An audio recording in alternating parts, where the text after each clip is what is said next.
25 বছৰীয়া ল'ৰাই যদি ৰাতিপুৱা শুই উঠি আধা ঘণ্টা কোনো ধৰণৰ কাম নকৰাকৈ সময় কটায়, কোনো মোবাইল ফোন নাই, কোনো কিতাপ নাই, কোনো গান নাই, কোনো মেডিটেশ্যন কৰা নাই, কোনো এক্সাৰচাইজ কৰা নাই, ৰাতিপুৱা সাৰ পাই উঠি তেওঁ আধা ঘণ্টা এঠাইত বহি একো নকৰাকৈ গোটেই 30 মিনিট সময় কটাই দিয়া অভ্যাস এটা ল'ৰাৰ আছে, তেতিয়াহ'লে আপুনি তেওঁৰ এই অভ্যাসটো ভাল বুলি ক'ব নে বেয়া বুলি ক'ব? এইটো কোনো ধৰণৰ বেয়া অভ্যাস নহয়। এইটো আজিৰ যুগত আটাইতকৈ ইম্পৰ্টেণ্ট অভ্যাস বা হেবিট বুলি আমি ক'ব পাৰোঁ। Doing nothing is nowadays more important than continuously doing something after something.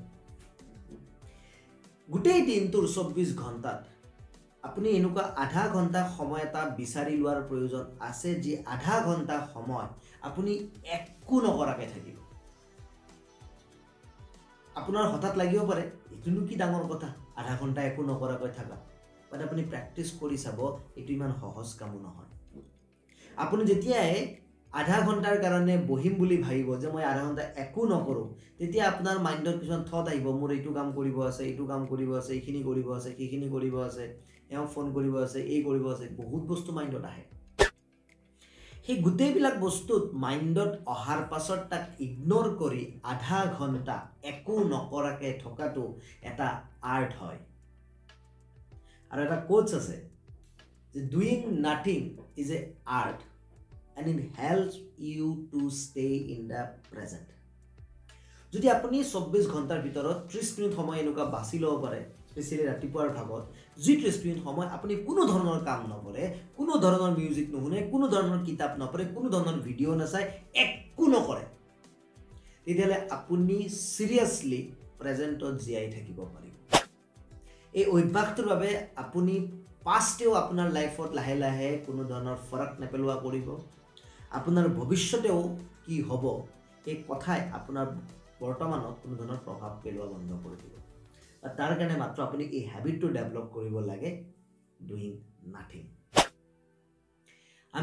মই যিমানখিনি ছাকচেছফুল মানুহৰ বায়'গ্ৰাফি পঢ়িছোঁ, মই যিমানখিনি মানুহৰ ছাকচেছফুল কিতাপ পঢ়িছোঁ, মই প্ৰতিজন মানুহৰ তাত এই হেবিটটো কমন দেখিছোঁ। কিন্তু এই হেবিটটো বেছি ফেমাছ নহয়। যেনেকৈ ৰাতিপুৱা সোনকালে উঠিব লাগে, উঠি এক্সাৰচাইজ কৰিব লাগে, মেডিটেশ্যনছ কৰিব লাগে, ব্লা ব্লা, এইবিলাক হেবিট যিমান ফেমাছ হয়, ডুইং নাথিঙৰ হেবিটটো ফেমাছ নহয়।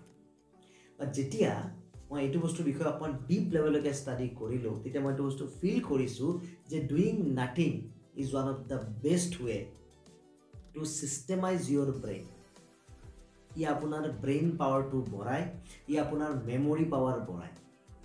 এই হেবিটটো ষ্টুডেণ্ট এজনেও নিজৰ লাইফত এপ্লাই কৰিব লাগে, এই হেবিটটো এজন পেৰেণ্টছেও নিজৰ লাইফত এপ্লাই কৰিব লাগে, এই হেবিটটো এজন প্ৰফেচনেল মানুহেও নিজৰ লাইফত হেল্প কৰিব লাগে। আমাৰ জীৱনত এনেকুৱা বহুত ধৰণৰ প্ৰশ্ন থাকে যিবোৰ উত্তৰ বিচাৰি আমি হাবাথুৰি খাই থাকোঁ। আমাৰ জীৱনত এনেকুৱা বহুত ঘটনা দুৰ্ঘটনা ঘটি থাকে, যাৰ কাৰণে আমি নিজকে প্ৰায় আমনি কৰি থাকোঁ যে কিয় হ'ল, কেনেকৈ হ'ল, আৰু এই সমস্যাটোৰ পৰা আমি কেনেকৈ ওলাব পাৰোঁ। এই বিষয়ে আমি বহুত ধৰণৰ ৰিচোৰ্চত বিচাৰি থাকোঁ, আমি ভিডিঅ'ত বিচাৰোঁ, আমি কিতাপত বিচাৰোঁ, আমি আমাৰ নেইবাৰক সোধোঁ, আমি আমাৰ ফ্ৰেণ্ডক সোধোঁ। বাট বিশ্বাস কৰিব, আমাৰ যিমান ধৰণৰ সমস্যা আছে, গোটেইবোৰ সমস্যাৰ সমাধান অলৰেডি আমাৰ ব্ৰেইনত আছে।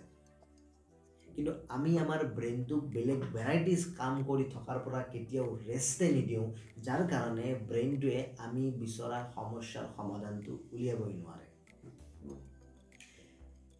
এই যে নিউটনে যে আপেল পৰাৰ ঘটনাটো আপোনালোকে জানে, নিউটনে বাগিচাত বহি কি কৰি আছিল? Doing nothing. আপেলটো সৰি পৰাৰ পাছত তেওঁ আপেলটো সৰি পৰিল কিয় সেই কথাষাৰ ভাবি তেওঁ 2-3 বছৰ কি কৰিছিল? Doing nothing. So' doing nothing কৰি পেলাই এভৰিথিং কৰি পেলালে।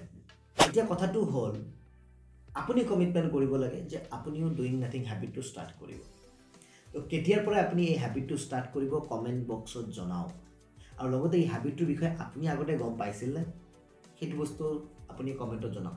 লগতে আপোনাৰ যদি এনেকুৱা কোনোবা ফ্ৰেণ্ড আছে যোনে ৰাতিপুৱা একো নকৰি সময় কটায় আৰু তাৰ কাৰণে মাক দেউতাকৰ গালি খাই আছে, তেতিয়াহ'লে এই ভিডিঅ'টো তেওঁলোকক শ্বেয়াৰ কৰক। ভিডিঅ'টো শেষলৈকে চোৱাৰ বাবে অশেষ অশেষ ধন্যবাদ। চেনেল ছাবস্ক্ৰাইব কৰি যাব যাওঁতে। এতিয়া এনেকুৱা ভিডিঅ' আৰু আপোনালোকে পাই থাকিব। Thank you so' much.